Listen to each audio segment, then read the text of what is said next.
In this video, I'm going to show you how to use trim path, tapered stroke and movements on a path to create this tree animation.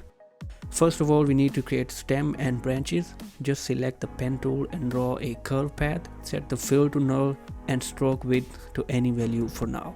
Click this icon and select trim path.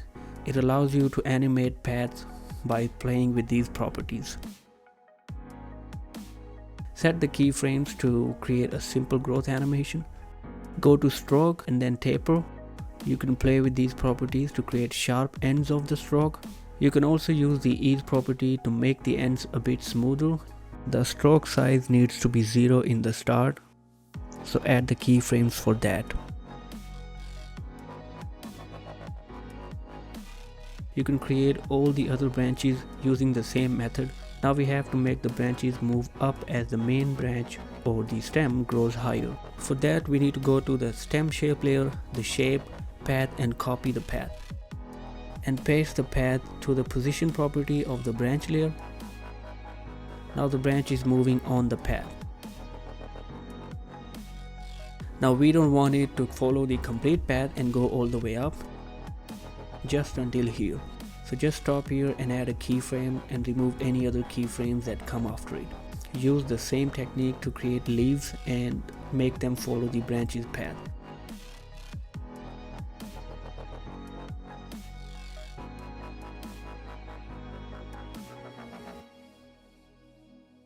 But even though it's following the path of the branch, it's still not moving with the branch.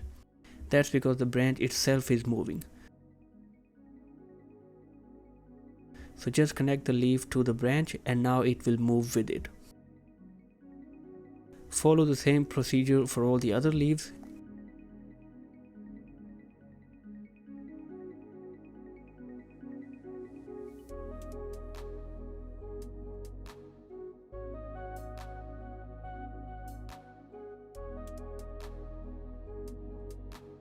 In the end, you can delay the upper branch's animation except the position, because their movement upward should be synchronized to the stem growth.